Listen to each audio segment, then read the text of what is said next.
All right, welcome to another edition of the Code of Professional Responsibility. Today we will be looking into Canon 6, which upon my preliminary examination seems it will be a very interesting canon to divulge into. This one is entitled, "A Lawyer Should Represent a Client Competently." Yes, competent representation. So let's get into it. We'll be starting with ethical consideration 6-1. Because of his vital role in the legal process, a lawyer should act with competence and proper care in representing clients. He should strive to become and remain proficient in his practice and should accept employment only in matters which he is or intends to become competent to handle. Wow.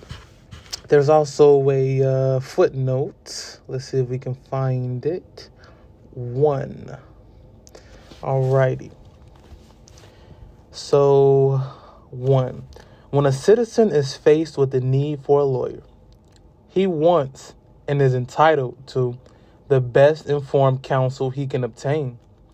Changing times produce changes in our laws and legal procedures. The natural complexities of law require continuing extensive study by a lawyer if he is to render his clients a maximum of efficient service. And in so doing, he maintains the high standard of the legal profession. And he also increases respect and confidence by the general public. It goes on to say, we have undergone enormous changes in the last 50 years within the lives of most adults living today who may be seeking advice. Most of these changes have been accompanied by changes and developments in the law. Every practicing lawyer encounters these problems and is often perplexed with his own inability to keep up, not only with changes in the law, but also with changes in the lives of his clients and their legal problems. To be sure, no client has a right to expect that his lawyer will have all of the answers at the end of his tongue or even in the back of his head at all times. But the client does have the right to expect that the lawyer will have devoted his time and energy to maintaining and improving his competence to know where to look for the answers, to know how to deal with the problems, and to know how to advise to the best of his legal talents and practices. This is from Levy and Sprague, that's SPRAGU, Accounting and Law, is dual practice in the public interest. Alrighty. That will be the end of footnote 1 and subsequently the end of ethical consideration 6-1. Also, we are reading in Black's Law Dictionary Revised 4th edition on page LI. I am not familiar with Roman numerals, but I am sure the listening audience can figure out and even maybe put down in the comment section what number LI represents in Roman numerals. Anyway, we will be continuing ethical consideration 6-2. And it reads, a lawyer is aided in attaining and maintaining his competence by keeping abreast of current legal literature and developments, participating in continuing legal education programs, concentrating in particular areas of the law, and by utilizing other available means. He has the additional ethical obligation to assist in improving the legal profession, and he may do so by participating in bar activities intended to advance the quality and standards of members of the profession.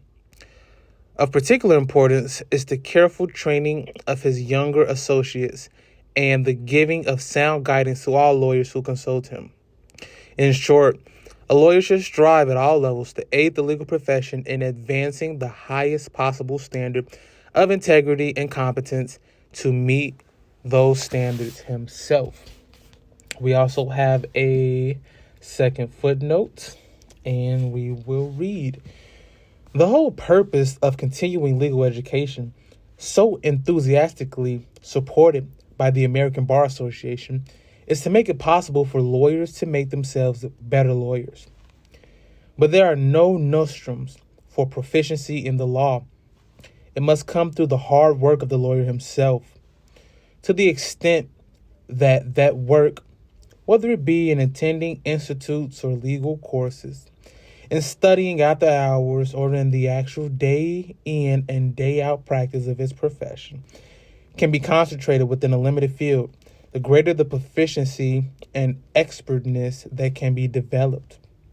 And this is coming from Report of the Special Committee on Specialization and Specialized Legal Education. That will conclude ethical consideration 6-2. Also, I do want to note here, so just in my brief study of the canons contained within the Code of contained within the Code of Professional Responsibility, a canon consists of ethical considerations and then disciplinary rules. So it seems that it lays out the ethical considerations and then the disciplinary rules if a lawyer fails to meet those ethical considerations. And you can kind of look at an ethical consideration kind of as like a paragraph or a subsection, if you will. We're done with ethical consideration 6-2. We're going to be moving on to ethical consideration 6-3. While the licensing of a lawyer is evidence that he has met the standards then prevailing for admission to the bar, a lawyer generally should not accept employment in any area of the law in which he is not qualified. However, he may accept such employment if in good faith he expects to become qualified through study and investigation, as long as such preparation would not result in unreasonable delay or expense to his client. Proper preparation and representation may require the association by the lawyer of professionals in other disciplines. A lawyer offered employment in a matter in which he is not and does not expect to become so qualified should either decline employment or, with the consent of his client, accept the employment and associate a lawyer who is competent in the matter. Now we're going to be reading two more footnotes. Well, just one, because the other one just cites a citation. So this is 3. If the attorney is not competent to skillfully and properly perform the work, he should not undertake the service. And that is Degen versus Steinbrück, Degn v. Steinbrück. I'm going to read that again. If the attorney is not competent to skillfully and properly perform the work, he should not undertake the service. That is something to muse over. Moving on to ethical consideration 6-4. Having undertaken representation, a lawyer should use proper care to safeguard the interest of the client. If a lawyer has accepted employment in a matter beyond his competence, but in which he is, If a lawyer has accepted employment in a matter beyond his competence, but in which he expected to become competent, he should diligently undertake to work and study necessarily to qualify himself. In addition to being qualified to handle a particular matter, his obligation to the client requires him to prepare adequately for and give appropriate attention to his legal work. Ethical consideration 6-5. A lawyer should have pride in his professional endeavors. His obligation to act competently calls for higher motivation than that arising from fear of civil liability or disciplinary penalty. Ethical consideration 6-6. A lawyer should not seek, by contract or other means, to limit his individual liability to his client for malpractice. A lawyer who handles the affairs of his client properly has no need to attempt to limit his liability for his professional activities, and one who does not handle the affairs of his client properly should not be permitted to do so. A lawyer who is a stockholder in or is associated with a professional legal corporation may, however, limit his liability for malpractice of his associates in the corporation, but only to the extent permitted by law. All right, we're going to stop there. So that was pretty much half of Canon 6, again, entitled "A Lawyer Should Represent a Client Competently." When we do continue this, we will be picking up the disciplinary rules for failing to act competently. Again, thank you for your time in viewing this broadcast or recording. There should be, I hope and pray, an ability to contact me should you feel the need to, for whatever reason, within the description of this video. Again, as always, this is not legal advice. I actually do not offer or intend to offer any sort of legal advice. If for whatever reason you may need legal advice, you should contact counsel and be advised. Everything pertained herein is solely for the purpose of information and education, protected under the First Amendment for the Constitution of the United States of America. Have a great day. Most High bless. Shalom. Peace. All right, welcome to another edition of the Code of Professional Responsibility. We will be picking back up on the disciplinary rules that fall under Canon 6, entitled "A Lawyer Should Represent a Client Competently." We are starting on page LI, and we will start with disciplinary rule 6-101, failing to act competently. A lawyer shall not handle a legal matter which he knows or should know that he is not competent to handle, without associating with a lawyer who is competent to handle it. Handle a legal matter without preparation adequate in the circumstances. Neglect a legal matter entrusted to him. Alrighty, we also have a footnote 6. The annual report for 1967 to 1968 of the Committee on Grievances of the Association of the Bar of the City of New York showed a receipt of 2,232 complaints. Of the 828 offenses against clients, 76 involved conversion, 49 involved overreaching, and 452, or more than half of all offenses, involved neglect. Annual report of the Committee on Grievances of the Association of the Bar of the City of New York.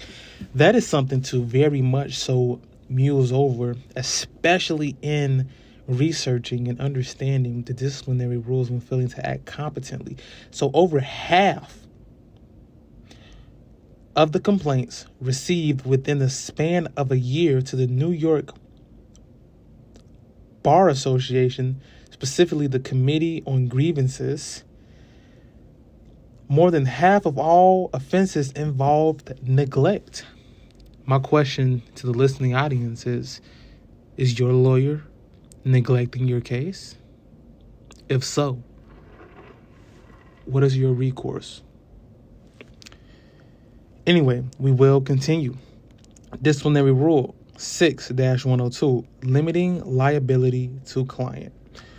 A lawyer shall not attempt to exonerate himself from or limit his liability to his client for his personal malpractice. Wow.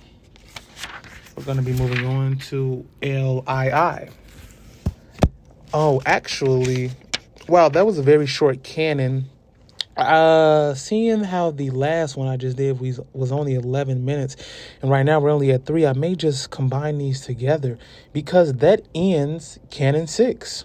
Those were the ethical considerations and the disciplinary rules. And when we pick back up, we should be on Canon 7, which I will give you a brief overview into by just reading the title, which states, "A lawyer should represent a client zealously within the bounds of the law." Again, thank you for listening. I really do appreciate your time in viewing this recording. As always, none of this is legal advice. I do not intend to offer any legal advice. And if you need legal advice, please seek competent counsel if you can find it. As always, this is protected free speech under the Constitution for the United States of America. Have a great rest of your day. And thank you again, as always. Shalom. Most I bless. Peace.